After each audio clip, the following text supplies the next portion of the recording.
The Candy Treats of Madolche bring home a top 16 finish, and Mathmech is going for the gold today. Make sure you smash the and crap out of that subscribe button so you guys don't miss out on more awesome. We actually have your top 16 breakdown here out of the Florida regional here, and there's a lot of Purrely in the top 16. Now this number is going to change dramatically when we get to the top 8 here, and you're going to be like, what in the world actually happened here between this? So 4 Purrely in top 16. Another remote regional actually that this was a pretty similar case where all the Purrely was located in the top 16, but when you got to the top 8 there was none there except for maybe one. Now we also had 2 Labyrinth decks and 2 Kashtira decks on top. This has been a story that's been pretty much the same for this format here, as we've seen these 2 Titans kind of duking it out while, you know, the Cat in the Hat deck feels like it's been an eternity further ahead in terms of the meta. And then you have Mathmech, Rescue Ace, Vanquish Soul, Adventurer, Phantom Knights, Runick For-Hire Sprite, Madolche, Branded, and Madolche in your top 16, which is fantastic, by the way. I love the spread of meta that's going on here. Now, top 8. Whoo! You have 1 Mathmech, you have 1 Kashtira, and 1 Purrely. Okay, well, that's pretty expected. You also have a Rescue Ace Duelist. Vanquish Soul is sitting up here at the dinner table as well. Runick For-Hire Sprite. I mean, you know this deck draws a lot of cards, right? You know the deck is very, very scary at the end of the day, and a lot of people genuinely don't know how to handle the matchup, so they will get blown out of the water by it. That's something pretty interesting. You also have Madolche here as well. I mean, let's call it what it is at this point in time. I mean, Madolche's usually performing. The deck is kind of, once again, another one of those scary competitors. And then you have Adventure Phantom Knights. Gotta say, to all you Phantom Knight players out there, I believe that this is the same duels that's had success with this deck before. So, you have another case of duelists has been practicing, they know the ins and outs of the deck, and they're able to bring home the gold with the special craft that they've mastered. I think that's good. Let's pass on over to deck list. Alright, so winning our event here is, well, you're pretty used to seeing Sakitamas and, you know, this sort of thing in the Mathmech deck, because it's literally free extensions for the deck. Alright, you just go ahead on. I got another level 4 on the field. I can now go ahead and access, you know, Island Birch and get my search. You know, 1 circular, not a problem, as they would say. I mean, is the deck performing at a crazy rate? No, honestly, the deck is a lot more fair than I think a lot of people remember this being. I think that's hilarious at the end of the day, that we've been dialed back so much at this point in time. That Mathmech, it's still here. It's still a deck you need to worry about. But yeah, and of course, I mean, the 1 Archfiend Eccentric, I feel like this has been a pretty big mainstay as of late. I mean, it's a bridge gap target to make sure that you can get to what you need. And I mean, worst case, if you do see it, I mean, congratulations, you got a Spell and Trap Destruction. I mean, pretty easy stuff at the end of the day here. But this deck, it's got all of its bases covered, and I'm not surprised to see that this was able to do well. So good stuff. Next up here is Kashtira Money Dollar Bills, the deck. Oh, look, we got 5 books, 2 lances, so we got the 7 defensive cards of the Apocalypse. You got talents in here to detour the opponent to make sure that, you know, they're not getting the chance to play the game. I mean, this is the same story that we've seen from Kashtira deck to Kashtira deck. And Skullwagon gaining a pretty decent amount of play here as well as of late. I have seen some other builds that are steering away from the Skullwagon. Obviously, some people do value the draw power a little bit more. It just comes down to what you think is going to be the most optimized way to net the advantage that you're looking to see. And nothing against this. I mean, it's perfectly a good option tree to have. I mean, same thing with Ints, same thing with, you know, Garua. It just comes down to what you want to include in the deck in terms of option tree. So, what else we got back here? Hey, Rescue Ace, how are you? You have the 6 books of the Apocalypse. That's what I'm going to call these cards.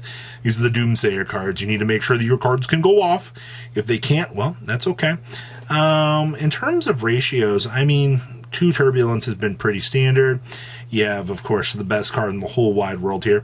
There was 1 duelist that I did see that did step up to the plate that was main decking these Super Polys and using it to tear through the opponent's field. Super Poly is a natural board breaker. It does push a lot more pressure onto the opponent because it takes out monsters that they normally wouldn't be able to lose. And Also, the fact this deck can technically make the Soldier of Chaos is absolutely hilarious. I actually wonder how many times this came up, and if this was a actual, like, huge board breaker when it actually did show its face. So, cool stuff. What else we got here? We got some Vanquish Soul. Hey! Now this is a build I can get behind. I'm like always a fan of There Can Only Be One. I swear every time I can abuse this card, I'm going to find a way to. And of course, hey, we got some more books in our meta. Okay, so, I mean, we've seen this time and time again, right? Right, Robbie? Right? At this point in time, you know, you're just board breaking. You're just having a good old day out here. You book them in your entire opponent's field, and your opponent's like, man, you know, can't wait to draw some cards, and you clean up their entire field. Mission accomplished. You did it. Now, this is the good stuff. I see that we are playing the Ptolemaios with the Constellar Night Diamond. Missed the days when we were stacking up to make the Zeus with the Borbo package. But you know what? All of the different lines of play that we do see with this deck, I think Vanquish Soul, obviously the Revolution Synchron build has been showing up, but the different lines of play that you've been seeing out here have been actually very, very cool. Like, this deck is being innovated at a very cool rate. All right, this is our Phantom Knight Adventure deck, and we are playing Forbidden Droplet. Whew, okay, Droplet in a meta where, you know, maybe Droplet might not be the best. Actually, looking at this list, this looks like poetry. I like this. You have the 6 Book of Moons for defensive options. You have Droplets to also kind of add into it. You have your Adventure package to make sure you can set up the big monsters. Of course, you have your dual-sided Forms of Interruption here. And your Phantom Knight package isn't anything too crazy. I would almost say that this deck has been stripped down to the bare minimum, and it's doing what it needs to do. It just needs to set up a well-timed field to be able to take out anything that the opponent actually does. And I mean, that's what these 9 cards are for. These 9 right here are gonna give you the chance to do that. And as long as you're able to answer those immediate issues that pop up, shouldn't have any problem. This is poetry. This looks beautiful. All right, next up here we have our Runick For-Hire Spry deck. Where's the evenly matched? We don't need evenly, right? There's no evenly in here. I miss the days when we saw evenly matched in the Evil Twin Sprite Runick deck as the board breaker choice, but once again, there's those books again. You love to see them. What do you want me to tell you? You want me to tell you that this deck is fair? It's not. Deck draws like 10 cards. Doesn't care. Doesn't matter what your opponent's doing. I will say that the Dispellings are kind of cute in this deck. There has been a lot of people that have been adding a lot of resources. The fact if you can ping something from your opponent's hand, maybe they didn't want to lose. It's always nice to kind of hit the search target, but, you know, if you can hit something else, it's like a combo piece. I mean, it's pretty good. It is a random hit, so that's definitely a lot more value than you would really want it to be, but this list has been pretty much solved at this point in time. You're going to see a lot of the same standard meta choices across the board for this deck. Mana Diem. Of course, I mean, we're playing 2 Reinhardt. I mean, you've absolutely no reason not to. This is part of the combo extension because you literally convert your Vices into Mr. Link 1. Link 1 gets the field spell. Then you can do all the Reinhardt, draw power, reverse engineer Mana Diem plays. There is the King Calamities. And, of course, we are playing Ultimaya Bishi Vulcan as well. You know, the only thing that I would love this deck to do more would be to play the Duality, but, you know, that's okay. Since we do have Lances for defensive options to make sure that, you know, nothing actually happens. It looks like we have a pretty strong hand trap lineup here, and we are playing Crossout Designer. One thing to note about the Crossout right now, builds aren't playing the Ghost Mourner, and Ghost Mourner has been gaining a lot of popularity at this point in time. The Ghost Mourner to punish the opponent actually is pretty crucial to a lot of combo strategies right now. So the fact that we've got that difference in meta calling here, maybe the Mourner might see some play now. Purrely, oh boy, hey, how many books can you fit in your deck?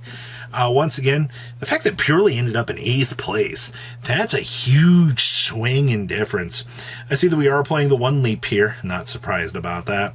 Hand trap ratio, I don't have anything to argue here. Like, this is pretty standard. I mean, you have the same 9, and then you have this 6 options to take care of things. Magic Deflector is kind of an interesting little tech choice. We've seen this come up every once in a while.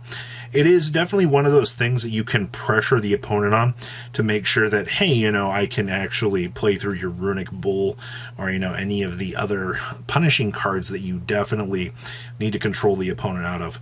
I also, Double Happiness. Okay, and then Double Zeus. I still think that Double Zeus is the way to play this deck. I know people try to get away with it, or play one, but at this point in time, I think it's too good. Also, shout out to Crossout Designator here.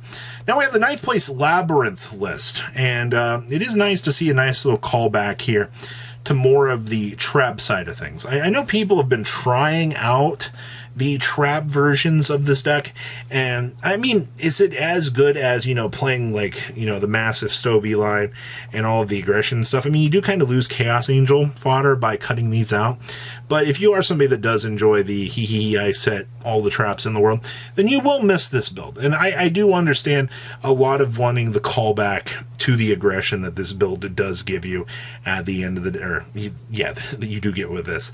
Control aspect is pretty good. The Lord of the Heavenly Sky Prison's good. And I mean, they barely missed out on top, you know, 8. Unfortunately, I say this every time, but, you know, somebody's got to get 9th place out of the regional. And unfortunately, it was just your day. Trust me, been there, done that. It's not a fun experience, but in terms of what we're looking at here, I like this. Also, Double Terrors is definitely a nice callback. And we have our Madolche list, and that is the Earth Barrier statue, baby. We're getting value out here with this. See, we're also citing the Herald of Purple Light as well. We have some Cosmic Cyclones. We have the Bridge of the Gap targets in here. Thank you, Archfiend-Eccentric. You are a fantastic card. We're on Double Promenade. Only 1 copy of Salon, which is fine. I don't think you need to get too crazy with that. We have some aggressive, anti-fun, Purrely options. I like this. This is actually pretty nice. So, what do you guys think about the regional breakdown here? Please, leave a comment down below, tell me what you guys think, and I'll see your beautiful faces back here later in the day, guys. Peace out. Patrons, thank you.